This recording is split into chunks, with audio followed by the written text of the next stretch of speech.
Parashat Pekoudé, qui est donc la dernière parashat du Sefer Shemot. Et en fermeture du Sefer Shemot, on va essayer de résumer finalement dans quel cadre on se retrouve par rapport aussi à notre réalité. Et j'ai trouvé qu'il n'y avait pas mieux qu'un commentaire du Rav Kook qui va résumer la place des différents Chumashim, et entre parenthèses, donc, justement, entre le Sefer Bereshit et le Sefer Shemot. Donc le Rav Kook, dans l'introduction du Sefer Shemot, dit comme ça. Sefer Bereshit ou Sefer Avot. Le livre de Bereshit, c'est le livre des Avot. Birur Maaseh Avot, Siman et Banim. Les actions de nos pères sont un signe pour les enfants. On va développer cette idée, mais l'idée générale, c'est que tout ce que l'on trouve au niveau de notre vie en tant qu'enfant, à tous les niveaux, eh bien, c'est le reflet de ce qui s'est passé avant, chez nous avant. Donc, ici, mais l'idée est généralisée à toute la Torah. À toute la Torah, au monde entier, c'est la même idée. C'est-à-dire que tout ce que l'on voit, tout ce qui nous arrive au présent, tout ce qui nous arrive va nous arriver au futur, est déjà préfiguré par le passé. Puisque, comme le dit le texte, Maaseh Avot, les actions de nos pères, c'est l'idée qu'il y a derrière. Siman les Banim, c'est un signe pour les enfants, c'est-à-dire c'est ça qui va apparaître par rapport aux enfants. Toujours la même chose, on croit au niveau des parents, on se croit enthousiasme devant la vie et on se dit cette fois-ci je ne ferai pas les mêmes erreurs que mes parents et en fait on s'aperçoit que dans la vie eh bien, les choses reviennent. Ce qu'on pensait qui n'était pas en fait dans nos gènes, dans notre héritage, il y est, et on se retrouve finalement avec les mêmes problématiques, des fois même les mêmes défis, et ce qui est extraordinaire, c'est que c'est aussi les enfants. C'est-à-dire qu'on voit nos enfants grandir et on perçoit déjà les épreuves qu'ils vont faire face. L'idée, c'est que le monde a une problématique. Akadosh Baruch Hu a créé le monde, on l'a vu, en 6 jours, et puis ensuite, il s'est interrompu dans sa création. C'est-à-dire qu'il n'a pas voulu finaliser le monde. Dans l'idée de ne pas finaliser le monde, c'est de laisser à l'homme la possibilité de mériter de finaliser le monde. C'est-à-dire que Akadosh Baruch Hu a laissé le monde dans une certaine imperfection par rapport à son projet. Il a un projet dans ce monde. Ce projet existe déjà, c'est-à-dire que du point de vue d'Akadosh Baruch Hu, la réalité pour laquelle on est en train, nous, de courir après afin d'améliorer ce monde, pour lui existe déjà. Mais elle existe au niveau du projet. Dans sa réalisation, c'est à nous les hommes de réaliser les choses. La difficulté, mais en même temps, c'est ça la bracha, c'est de finaliser les difficultés qu'il y a dans le monde. Donc c'est vrai que quelque part, nos enfants méritent de terminer, de réparer le monde. Ce qui est encore beaucoup plus extraordinaire, c'est qu'on est dans les dernières générations. C'est-à-dire que nous savons que le temps dans le judaïsme, le temps de notre monde, c'est un temps sur 6000 ans, donc en 7782, donc on est vraiment vers la fin du dévoilement de notre histoire. C'est une situation assez extraordinaire, parce que nous avons sur les épaules tout ce que l'humanité jusqu'à présent n'a pas voulu résoudre. C'est-à-dire que toutes les forces, les oppositions qui jusqu'à présent ont été refoulées par les hommes, par les empires, par les États, eh bien, elles sont aujourd'hui devant nous, qui nous est imposé à résoudre. Ce qu'on n'a pas voulu résoudre, eh bien, aujourd'hui est en face. Et on sent qu'on est de plus en plus coincé devant des événements qui nous dépassent de plus en plus. Donc, il y a une accumulation des problématiques et des tensions qui ne font qu'aller en augmentant, dans la mesure où nous sommes maintenant, notre libre arbitre, le temps qu'on avait devant nous, la possibilité de repousser les choses, eh bien aujourd'hui, on ne l'a plus. Les événements nous obligent maintenant à avancer, à résoudre les problèmes. C'est ce qui arrive. Entre autres, un des principes dans le judaïsme, c'est le principe des empires. C'est-à-dire que le monde, quand le monde a été créé, Akadosh Baruch Hu a distribué certaines forces, les a divisées dans certains empires, dont la Grèce, la Perse, Édom, etc. Ces empires-là ont reçu une force d'Akadosh Baruch Hu pour parfaire ce monde. La problématique qui apparaît, c'est que chaque empire est en mesure de faire quelques pas, mais de résoudre tous les problèmes. C'est pour ça qu'on voit des empires monter et tomber. Monter, tomber. Ils font leur travail, ils arrivent au bout, ensuite c'est la dégringolade, et on passe à un autre empire. C'est ce qui est en train de se passer. C'est-à-dire qu'aujourd'hui, on voit des empires importants qui sont, d'après nos sages, en train de tomber. Ils sont en train de tomber dans la mesure où il doit, et c'est à notre époque, il ne doit n'apparaître qu'un seul empire. C'est l'empire d'Édom. C'est-à-dire que nos sages viennent nous dire que à la fin des temps, il y a l'empire d'Édom qui va dominer le monde entier. C'est-à-dire une force qui va être capable d'unifier et en même temps de dominer tout le monde. Ce qui veut dire que derrière cet empire d'Édom, tous les autres empires vont disparaître.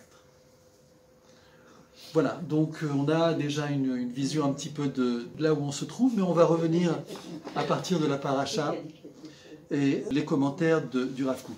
Donc le Rav Kook dit que le Sefer Bereshit parle des Havot, c'est-à-dire que tous les événements qui sont arrivés aux Havot, eh bien, vont apparaître aux enfants, aux Bnei Israël. Par exemple, Abraham, qui est sorti d'Ur-Kasdim, il est sorti de sa galoute pour arriver en Eretz Israël. Ce même cheminement, eh bien, on l'a vu dans le Sefer Bereshit au niveau d'un individu, eh bien, aujourd'hui, dans le Sefer Shemot, on le voit apparaître au niveau d'une collectivité. C'est ce que va expliquer le Rav Kook dans l'idée que, et je vais moi-même citer comme ça de mémoire, dans la mesure où l'essentiel, c'est la collectivité, c'est le Ham Israël. L'individu est là pour préparer la collectivité. C'est-à-dire que les Havot sont là pour préparer la collectivité d'Israël. L'essentiel étant dans la collectivité d'Israël. Mais ce sont les piliers. C'est-à-dire que tout ce qu'ils ont réussi à faire avancer dans ce monde, nous l'avons hérité. Par exemple, Abraham a réussi à s'accaparer de la vertu de la charité, du chesed. Eh bien, nous avons hérité de cette vertu. On arrive dans le monde, on est déjà propriétaire, entre guillemets, de la vertu du chesed. Et par là même, tous ceux qui sont descendants d'Abraham ont cette vertu. C'est pour ça qu'on vient dire que justement l'islam, Ishmaël, a cette vertu du chesed, d'accueil, qu'on sait, qu'on peut voir. Les Havot sont là pour poser les piliers, mais en fait, l'objectif, c'est Israël. L'objectif, c'est la collectivité. Qu'est-ce que ça veut dire? Ça veut dire qu'en fait, l'individu a sa propre valeur, a ses fondements, mais au bout du compte, il n'a ses fondements qu'au travers de la collectivité. C'est en étant dans la collectivité d'Israël qu'on va apparaître dans le livre de Shemot. Et alors, on va revenir sur cette idée des pères et des enfants. Juste quand même pour fermer cette petite parenthèse, on va voir qu'au niveau des pères, ce sont des promesses. Akadosh Baruch Hu a promis aux Havot. Il a promis des tas de choses à Abraham, des tas de choses à Yitzhak, à Yaakov, mais ils n'ont rien vu. C'est-à-dire qu'ils n'ont pas vécu la sortie d'Égypte. Ils n'ont pas vécu le don de la Torah. Ils n'ont pas vécu le retour en Eretz Israël, dans la collectivité. Tout ce qu'ils ont reçu, c'était une promesse. C'est-à-dire qu'il faut se mettre dans cette perspective de personnes qui agissent, qui suivent les pas d'Akadosh Baruch Hu, mais qui ne savent pas. C'est comme quelqu'un, il ne sait pas ce qui va se passer le lendemain matin, mais il agit comme si les choses allaient se passer. Parce que ça les aborde. Ils ont avancé dans ce monde avec que des promesses. Je commence la paracha et on va relier tout ça. Ele Pekoudé à Mishkan, Mishkan à Edut. Voici les contes du tabernacle, tabernacle du témoignage. Aïcher Poukad Alpi Moshe, qui a été mis en compte par Moshe. Avodat Aleviim, le travail des Léviim. Beyad Itamar, par l'entremise d'Itamar, Ben Aaron à Cohen, fils de Aaron à Cohen. Cette paracha introduit tout le travail qui va être fait, qui a été fait dans le Mishkan. La particularité de cette paracha, c'est le fait qu'il y a marqué « Et les pécoudés, voici les comptes », et il y a une répétition du mot tabernacle. « A Mishkan, Mishkan Haedut ». Le Mishkan, Mishkan de témoignage. Donc on va se poser la question, pourquoi il y a une répétition du mot Mishkan, et pourquoi le Mishkan Haedut, le tabernacle de témoignage. Alors, d'abord, il faut expliquer l'idée de tabernacle, le Mishkan. La particularité du Mishkan, c'est à partir du moment où Akadosh Baruch Hu donne la Torah au Bnei Israël, c'est-à-dire que Israël est capable, dans sa collectivité, d'être au niveau de pouvoir être en présence avec le Créateur, donc de recevoir la Torah, à ce moment-là, la présence d'Akadosh Baruch Hu dans ce monde est possible. Il va y avoir une place parmi les hommes d'Akadosh Baruch Hu. C'est l'idée globale de l'objectif qu'il y a dans ce monde. L'objectif dans ce monde, c'est qu'il y ait la présence d'Akadosh Baruch Hu avec la présence de l'homme. Tout ce qui vient d'Akadosh Baruch Hu n'est que bonté, n'est que générosité. Quand l'enfant arrive dans ce monde, il est dans toute sa grandeur, dans toute sa perfection, dans toute sa beauté. Et dès que l'homme grandit, il est soumis à son libre arbitre, et à ce moment-là, les déviations vont occasionner des faiblesses, des manques, des maladies, des souffrances, dès que l'homme va apparaître. Donc là, on comprend que l'objectif final, c'est de pouvoir être homme, c'est-à-dire avec un libre arbitre, avec une autonomie dans son âme, en présence d'Akadosh Baruch Hu. C'est la certitude que, étant en présence d'Akadosh Baruch Hu, eh bien, tous les principes qui sont liés à Akadosh Baruch Hu, dont l'éternité, dont l'absence de la mort, l'absence de la souffrance, l'absence de la maladie, disparaissent. C'est l'idée du Mishkan. La particularité du Mishkan, c'est qu'il a été donné à Israël pendant que Israël était dans le désert. Donc, c'est un sanctuaire qui est monté et démonté, par opposition au Beth Amikdash, qui lui est vraiment le sanctuaire fixe et permanent. Rashi va dire pourquoi il y a répétition Mishkan, Mishkan, parce que ça fait référence à la destruction des 2 temples de Jérusalem. Quand on parle de la destruction des temples de Jérusalem, on se dit comment l'homme peut détruire le sanctuaire d'Akadosh Baruch Hu, ou plutôt comment Akadosh Baruch Hu peut laisser à l'homme la possibilité de détruire son sanctuaire. En fait, ici, il faut se débarrasser des tas de tabous que l'on a ou d'idéologies qui sont liées avec la présence d'Akadosh Baruch Hu, parmi toutes les religions, de voir un Dieu avec sa maison, de lui offrir, comme si Akadosh Baruch Hu avait besoin d'un endroit. Il n'a pas besoin. C'est simplement l'évidence que l'homme et Akadosh Baruch Hu peuvent être ensemble. L'idée du Mishkan, c'est quelque chose qui se monte et qui se démonte. Ce qui fait apparaître que il y a dans les plans d'Akadosh Baruch Hu une situation où l'homme peut être amené à fauter. Si le tabernacle, et on le voit au travers du tabernacle, le Beth Amikdash, le temple, a pu être détruit, c'est que derrière, en fait, c'est pas que tout simplement Akadosh Baruch Hu n'est pas capable de protéger son sanctuaire, mais c'est qu'il donne à l'homme la possibilité de réparer. Et il y a un principe fondamental qui échappe aux nations. Et entre parenthèses aussi, une particularité qui échappe, ce qu'on appelle la grande multitude, le Erev Rav. La difficulté du Erev Rav, de cette multitude d'individus qui sont sortis avec Israël du dedans de l'Égypte, c'est qu'ils n'avaient pas cette idée de Teshuvah. C'est-à-dire que la loi, les chukim d'Akadosh Baruch Hu ne sont pas, on ne peut pas les rompre, on ne peut pas les annuler. Donc, c'est une approche qui fait qu'on a peur des lois. On craint les règles d'Akadosh Baruch Hu.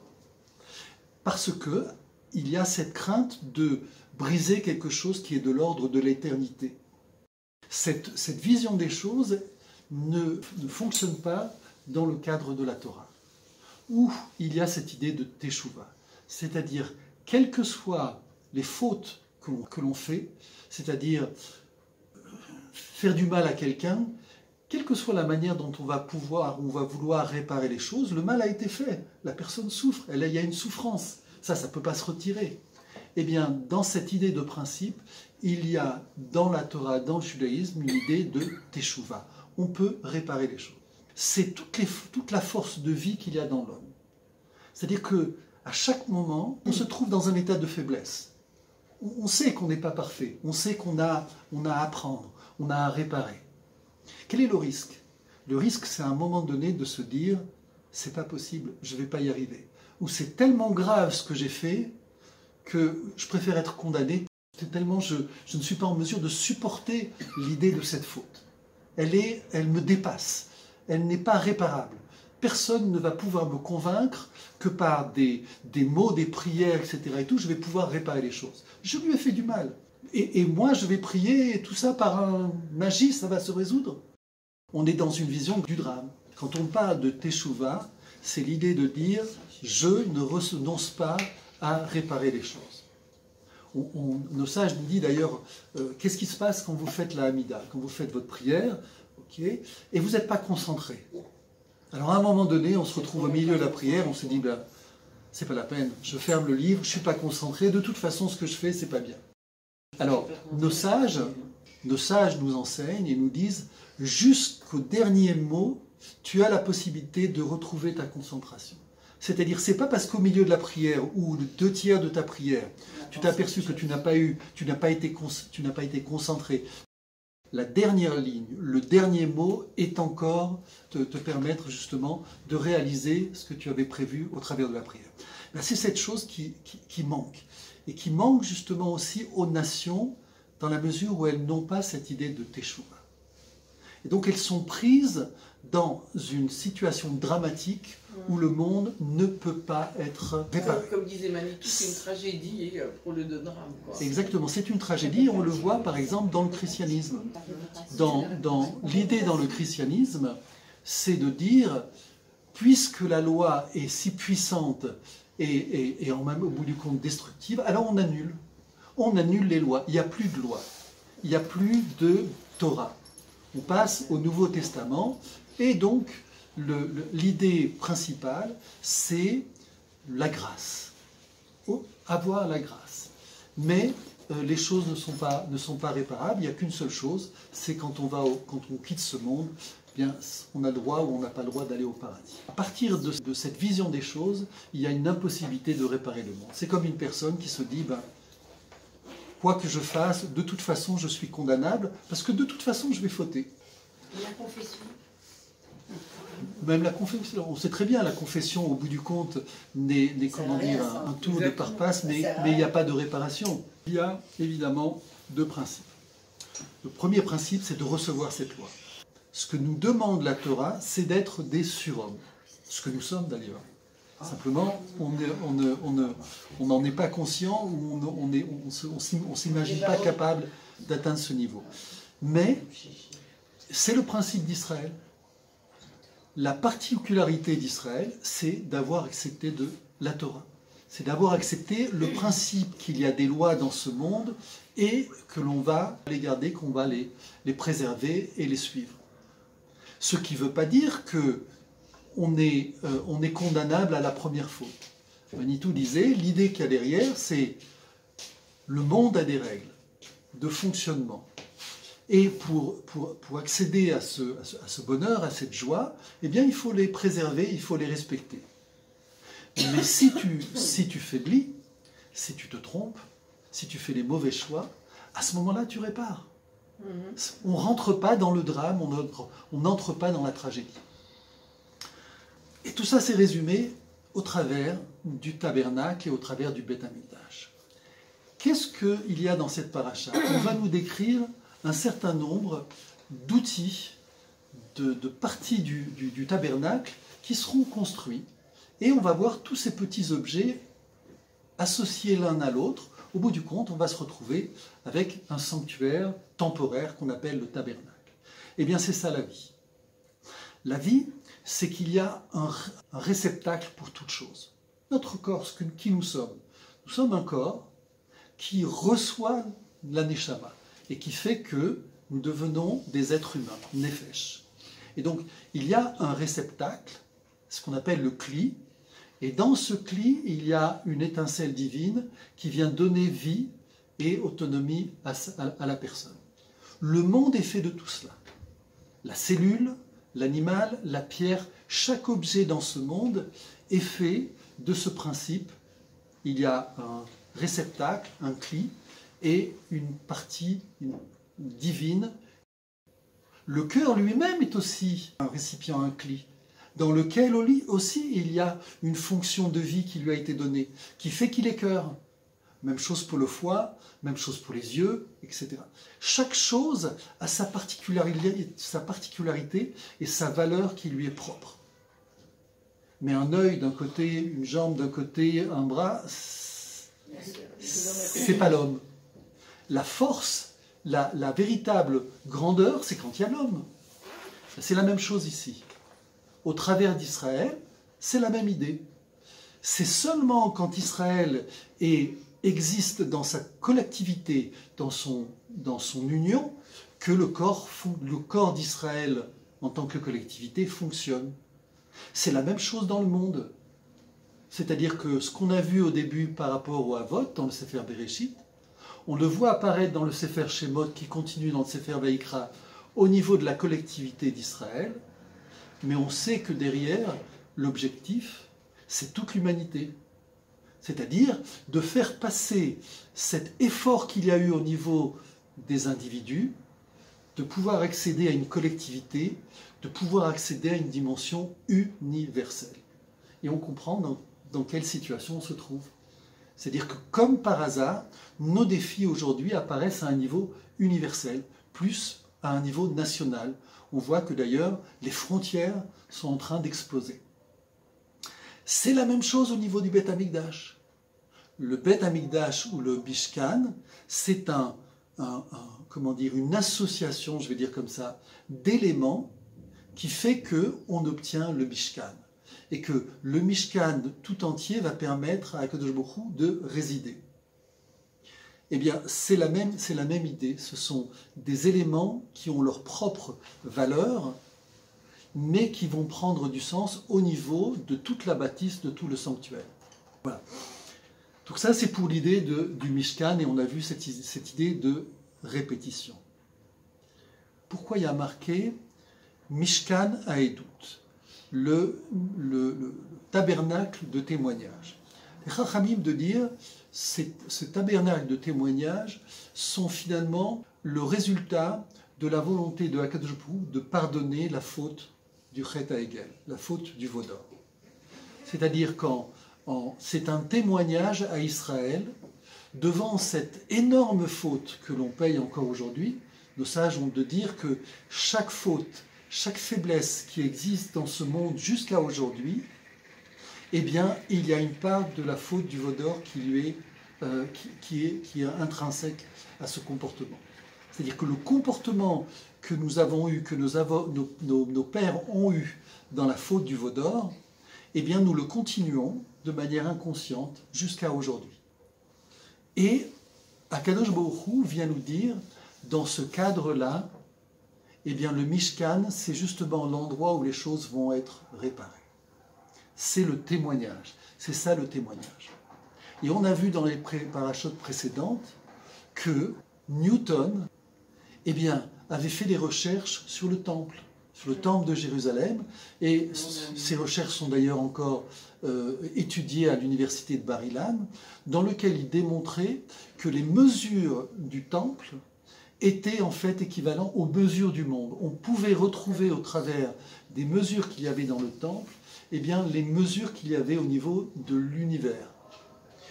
Et donc, on voit que ce temple, c'est un lieu de réparation au niveau de l'universel. On revient sur cette idée de réparation et de lien entre les pères et les enfants. On a vu qu'au niveau des pères, c'était un temps de promesse. Et au niveau des enfants, c'est un temps de réalisation. Nos maîtres vont préciser cela de manière plus précise. Ils vont dire que le temps de la galoute, c'est le temps de la promesse. Quand on est en galoute, on attend on espère la délivrance. On attend le Mashiach pour nous amener en Eretz Israël. C'est la fameuse... Et le verre que l'on met sur la table, la 5e coupe que l'on met sur la table à Pessah, dans l'attente d'Eliaou Navi, qui vient nous chercher dans la galoute pour nous ramener en Eretz Israël. Et donc, quand on est en galoute, on est dans l'attente, on est en promesse, on est dans l'attente d'une espérance. Quand on est en Israël, on voit qu'on n'est plus dans l'attente d'une espérance, on remonte les manches et on se met au travail parce qu'il n'y a pas le choix. C'est d'ailleurs toute la difficulté de venir en Eretz Israël, c'est de se mettre au travail. Évidemment, à partir de là, il y a des choix qui se posent pour les personnes qui sont en galoute, à savoir, est-ce que c'est possible, est-ce qu'on a les moyens, est-ce que c'est un bon choix, enfin toutes les questions qui se posent au niveau de la promesse. C'est-à-dire que tout est encore en potentiel. Tout ce qui est en potentiel a une valeur en lui-même. Pourquoi? Eh bien, on va donner l'exemple, c'est comme dans un rêve. Tout ce qui est dans le rêve est beau, il est à réaliser. Donc c'est parfait. Donc je peux rêver une éternité de la belle princesse, et elle sera toujours belle. Mais évidemment, quand je vais descendre dans la rue, je ne vais jamais la voir, je ne vais jamais la retrouver, je ne vais jamais la reconnaître, parce qu'il n'y a aucune comparaison, aucun lien qui peut être fait entre cet imaginaire et la réalité. Donc on voit que le piège de la promesse, c'est justement que ça soit en tant que promesse. C'est-à-dire que ça soit encore au niveau imaginaire. Et là, on retrouve les idéologies imaginaires, messianiques imaginaires. Le Père Noël, c'est confortable, parce que ça permet de garder un espoir, mais c'est tragique, parce que tout simplement, on est dans une impasse. Cette impasse vient du fait qu'on est au niveau de l'espérance. Alors, être au niveau de l'espérance, quand on a 12 ans, c'est quand même assez loin, 13, 14, 15 ans du mariage, c'est normal. C'est un temps de préparation, il faut que la personne mature et grandisse. Donc, il n'est pas question de rechercher le conjoint. Mais quand arrive le temps où justement on va se marier, on doit se marier, que la personne continue dans cet imaginaire, là ça devient problématique. C'est ce que disait Manitou par rapport à notre réalité. Tant qu'Israël n'existait pas, alors on pouvait être dans une démarche d'espérance, d'espoir. Mais à partir du moment où Israël apparaît, à ce moment-là, il y a ceux qui sont dans l'attente de quoi? Et ceux qui bossent, qui affrontent la vie, qui envoient leurs enfants à l'armée, qui travaillent la terre, etc. Et donc on voit qu'il y a... On n'est plus dans la construction, on est dans la déconstruction du projet imaginaire et dans la banalisation sans merci du nationalisme sioniste qui est devenu la chose la plus vulgaire qui soit au monde. Alors, on va préciser ce que tu expliques. On va le préciser au niveau de l'individu.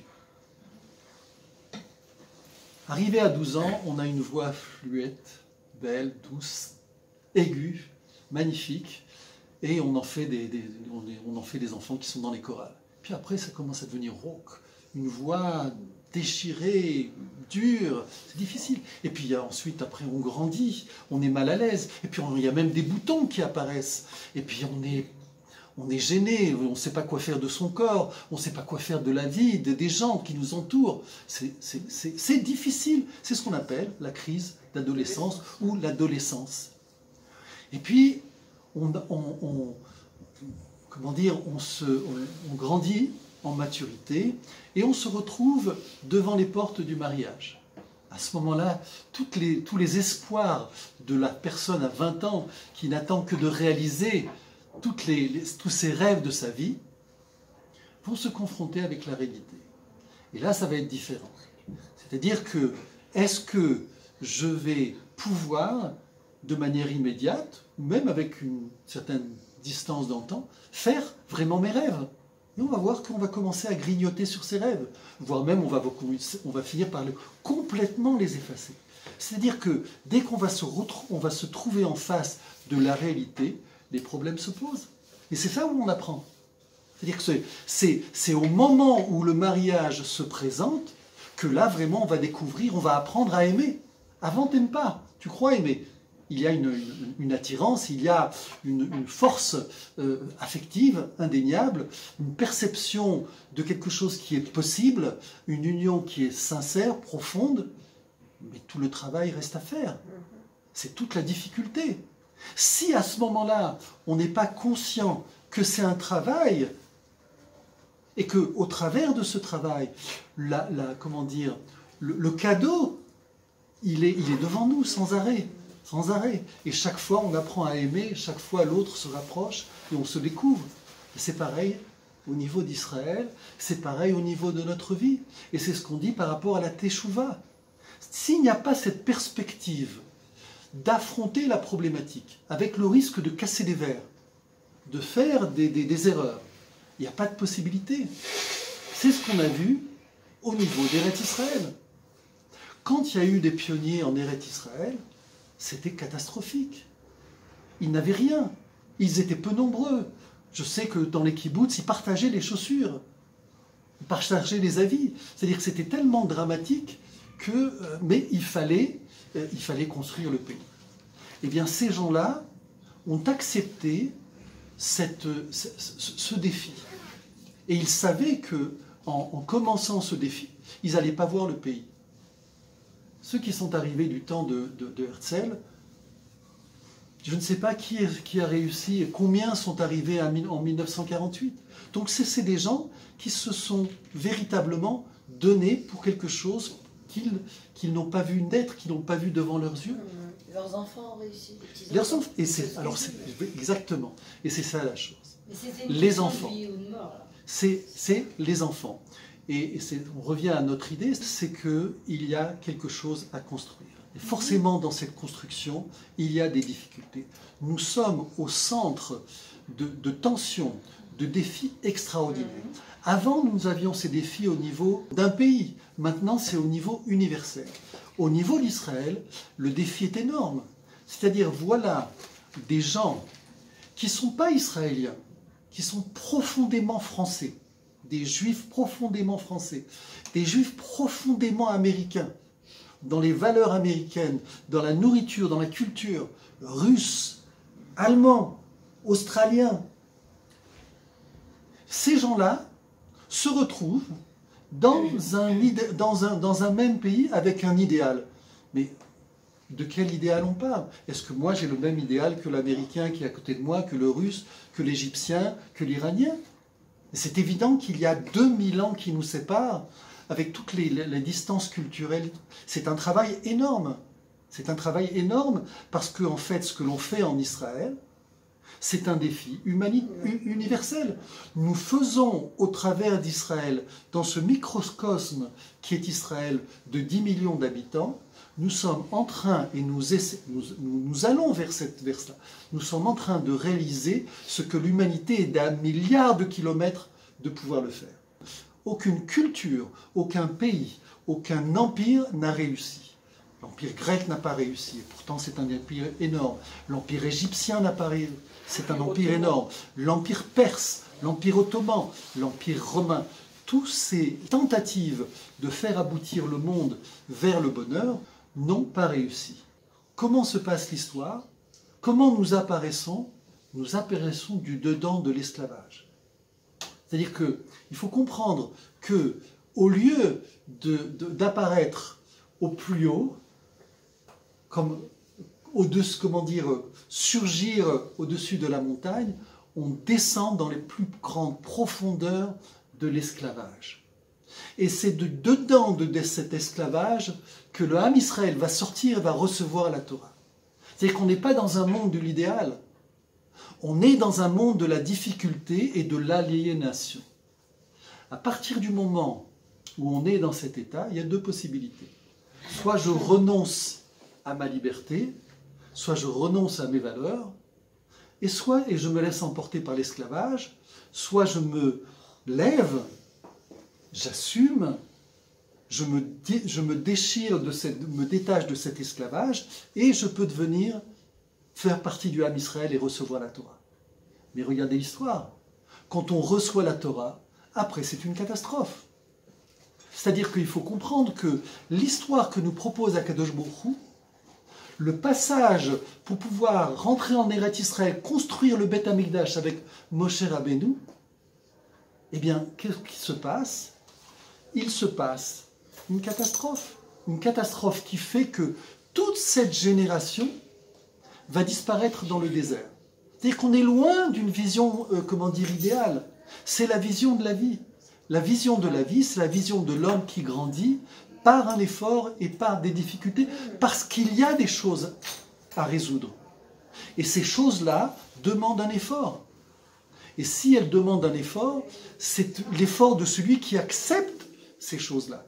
C'est parce que nous avons accepté la Torah que nous avons assumé toutes les difficultés jusqu'à aujourd'hui. C'est parce qu'une personne prend la responsabilité des difficultés, comme par exemple quelqu'un qui est en charge d'une société. Il a un idéal, mais après il va falloir qu'il prenne en charge toute cette personne, toute cette marche de cette société. C'est pas facile, c'est le Ham Israël. Jusqu'à présent, il n'y a pas eu dans le monde d'empire qui a pu se lever et apparaître devant d'Israël pour prendre cette fonction. Il y a une difficulté, mais dans cette difficulté, et je reviens sur la même idée, nous avons un héritage. C'est-à-dire qu'on ne vient pas seul dans ce monde. On hérite de tous les Havot. On hérite de tous nos pères qui ont fait un travail dans ce monde, qui nous ont permis d'être ici aujourd'hui. Eh bien, tout ce travail-là apparaît au niveau d'Israël. C'est-à-dire que l'espoir dans le monde, il y a un livre qui a été écrit par Livni, Oui, c'est ça. Avraham Livni, Israël, espérance du monde. C'est-à-dire qu'aujourd'hui, s'il y a un espoir dans le monde, c'est au travers d'Israël. Pourquoi? Parce que tout simplement, nous avons ce vécu, et en plus de ce vécu, nous avons pris en charge les lois d'Akadosh Baruch Hu, et nous sommes dans cette histoire. Ce qui fait que, aujourd'hui, au bout de cette histoire, les tensions sont importantes, les déchirements sont importants, les tremblements de terre aussi, mais tout simplement parce que nous sommes contraints de réaliser les choses. Mais nous sommes contraints de réaliser les choses parce que derrière, de l'autre côté, et c'est ça qu'il faut voir, les nations ne nous ont pas aidés. Loin de là. Ils ont tout fait pour nous en empêcher. Jusqu'à aujourd'hui. Nous sommes contraints de réaliser un idéal surhumain avec en plus l'opposition des nations. Et là, je vais terminer là-dessus. Il y a une perception aujourd'hui qui fait que les hommes sont contraints, devant cette puissance qui nous aliène, de se tourner vers Akadosh Baruch Hu. De plus en plus, les gens de par le monde non juifs sont obligés de se dire il n'y a aucune force possible pour s'opposer à ces grandes puissances. La seule force qui est possible, c'est celle du Créateur. Et donc, petit à petit, et c'est difficile, mais petit à petit, cette perception-là qui est en train de se mettre en marche, c'est justement ce dont on parle. C'est-à-dire le Beth Amikdash. C'est-à-dire un endroit où l'homme et Akadosh Baruch Hu pourront vivre ensemble. On est dans cette perspective, et c'est difficile, et il va falloir affronter un certain nombre de difficultés.